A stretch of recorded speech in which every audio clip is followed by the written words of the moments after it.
morning, garden friends. It's Heather at Bush Poppy Farm, and this morning I'm here in what is going to be my permaculture chicken run.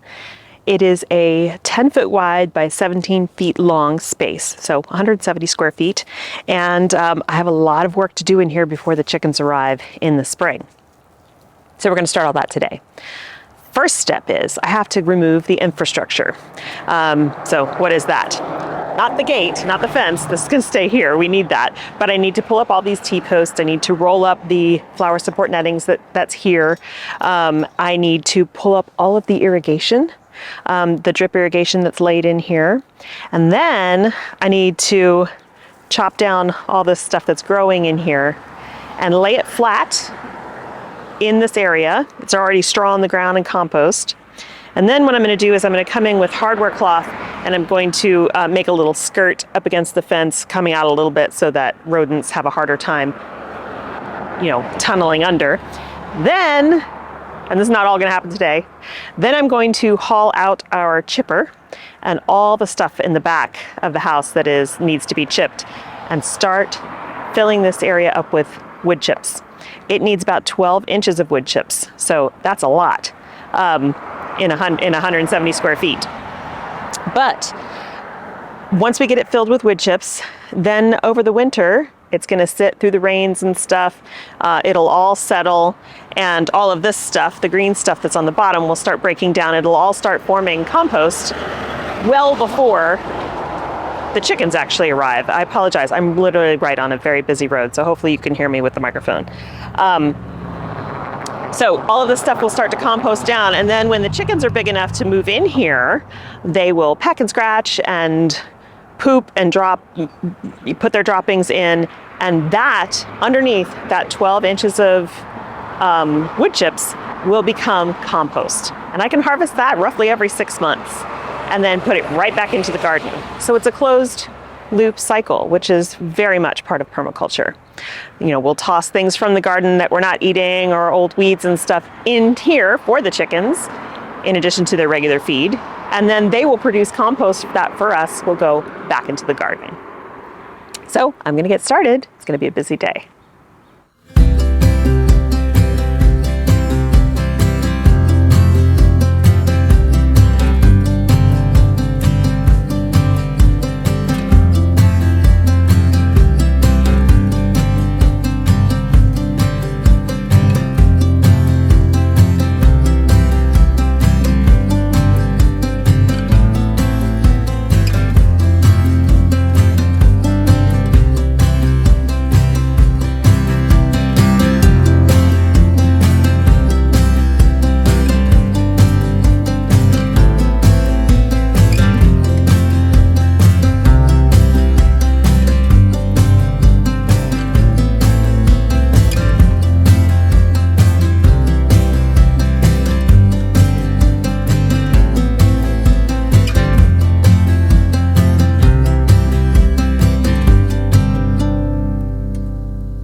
So it's a couple hours later.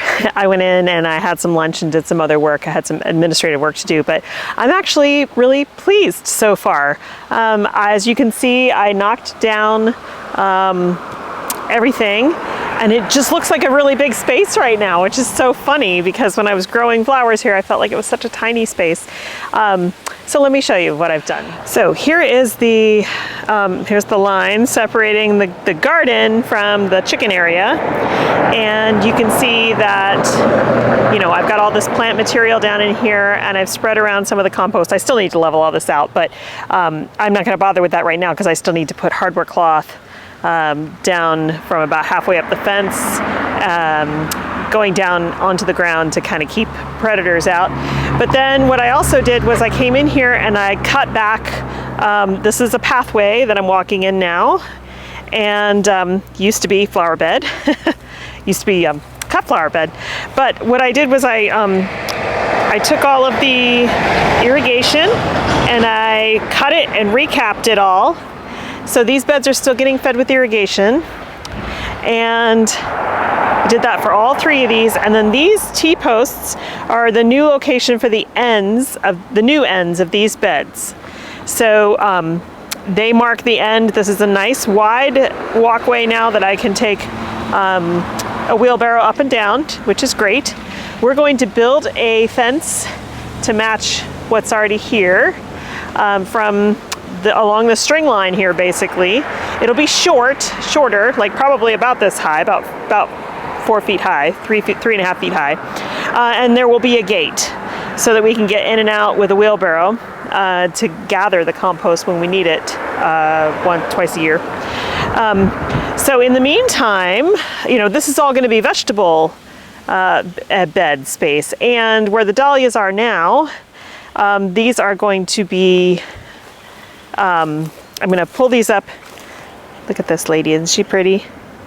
I'm going to pull these up in the fall, right before I need to plant all of the new fruit trees that are coming, because this is going to be the new orchard here. So all these dahlia tubers will come up, and I'll save them and replant them next year. These zinnias, these are the ones I thought were going to be my fourth succession after I harvested everything out at the farm. But of course these are the only zinnias now because the farm is gone, or the flowers are. Still plenty of status. I'm going to harvest that for drying, and same with the basil and stuff. But basically I'm leaving all of this here until I am ready to transplant fall stuff. Fall veggies and things, because like I've said before, while there is stuff growing in the soil, you are feeding the soil, and everything's very happy, and I can continue to enjoy these cuts myself. Just wanted to show you some, these are the sunflowers from Sunflower Steve's Van Gogh collection, and so it's a mixture. There's a little bee friend on this one. Look how gorgeous that is. So Sunflower Steve, look him up. He's going to eventually have seeds for all of these gorgeous sunflowers that he has bred available for the general public. He's going to be working with Floret to do the distribution. So that's very exciting. Just wanted to share with you, look at this salvia. This salvia and that buddleia, I cut back all the way to the ground, well, maybe about 6 inches off the ground every spring, and then look what it does. It's just gorgeous. I mean, this isn't even blooming yet. Still got plenty of time on this. Yeah, I just love it. And then the climbing rose that I never pruned in January like I should have is exploding. It's beautiful. So it's going to get a major hard prune and a retrain in January, but I'm just going to let it go for now, enjoying all these pretty blooms. So I'm not sure yet. I think I'm going to relocate these trees. These two probably will stay. These will probably stay. That's an apple, this is a pear, this is a plum. Those will probably stay. I am adding a bunch of plum trees, some nectarines, and I think one more multi-grafted apple. These are all going to stay small, and then we should have plenty of fruit here in this fruit forest. And then along this fence line are going to be lots more. We're going to move all the pallets and everything, finally get all this junk out of here. It's going to be lots more blackberry bushes. You see how huge they've gotten just in this one season. So that is the plan there. And then, as I've said before, over here, this one bed against the fence here, I may or may not do anything with it. I might do sweet peas, but this one is wide enough. This one is going to get planted up with peonies. Planted up with peonies, interplanted with daffodils. And actually the fruit trees are all going to be interplanted with daffodils too, because it actually protects the roots and keeps weeds from forming. So the next job before I wrap up the day is going to be going out back and starting to wash trays and things like that to get ready for starting seeds. Because I have a lot of seeds to start. And even though I'm about a week early, I'm gonna go ahead and get started on that because I do have some bare space in this area that I would like to plant up. And so I'll put some things in here. It's all fall stuff, but some stuff that could potentially handle some heat if we do continue to get hot, because we probably will. September and October might be pretty hot. So that's where I'm headed now, to wash up a bunch of trays. Another thing I wanted to show you, since tomorrow is going to be seed starting day, I wanted to show you how I make my own soil blocking mix, because I start all of my seeds, with very few exceptions, in soil blocks like that. So this tray, I've talked about this before, has 60 seedlings on it. It's a huge space saver, and it also cuts down on my plastic use, which is always a good thing. So for bigger seeds, I start those in a plug tray, in a traditional plug tray, but pretty much everything else gets started in soil blocks. And so here is my recipe, because I make it myself. So I start with a good quality planting mix. This one right here, that's what it looks like. It's just what you would do like a potting mix, right? What you would pot up most things in. However, most potting mixes have a lot of bark and stuff in them, and that does not work as a seed starting mix. It's too chunky. So I start by putting it into this shaker screen, and I sift it all out, which gives me a very fine mix of soil. And then I dump all of the wood shavings that come out into the garden. So next I add green sand. Green sand is a silicaceous material that is from marine sediments, and it's got a lot of good nutrients in it. It's really good for breaking up clay soil, and it improves the water holding capacity of your soil. So it's a great thing to add. Then I also add earthworm castings. These are dry right here. However, I have a whole bunch of fresh worm castings that I'm going to harvest to put in this new batch of soil blocking material. So earthworm castings, a wonderful, safe, soft to the plant, easy on the seedlings fertilizer that makes for very nutritious soil. And then I also add some of this, not a whole lot. This is expensive, but also goes a long way. This is called MycoGrow. It is it's mycorrhizal fungi. So I add that as well.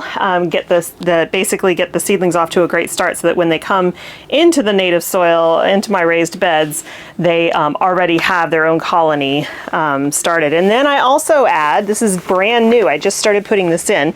This is called Rosy Soil. Again, I do not work with these guys. I just tried it, but I love it. So far, it's great. It has compost. Let's see, it's got compost and biochar and mycorrhizal fungi. So a really great mix. I don't put a ton of that in there, and I wouldn't be able to afford to start seeds just using that. But it's really great amendment to the soil. So I mix all of that together in here, and then I make up all my soil blocks.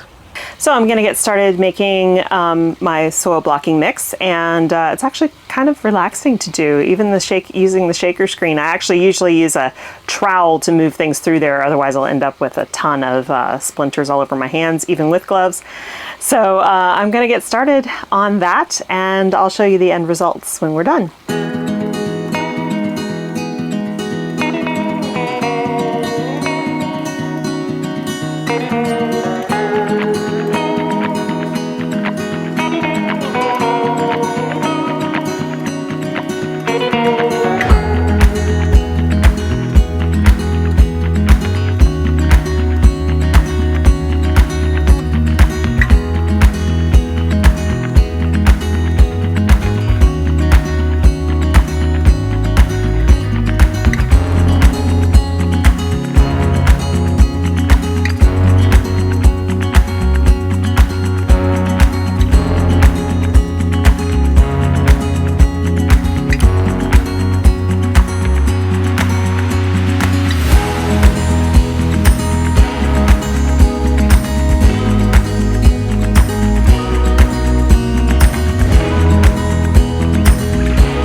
So there we go. Very light, fluffy, full of nutrition soil for soil blocks to start seeds in. And I'm super excited to do that tomorrow. If you're wondering if there's anything going on out at the farm, not currently, but it's only gonna be a couple days. I'm gonna have my husband and my sons come out and help me this weekend on Saturday afternoon to get all the manual, like hard labor that I just am not strong enough to do myself done. And we'll see how far we can get. But in the meantime, for the rest of this week, I'm gonna be working here at home.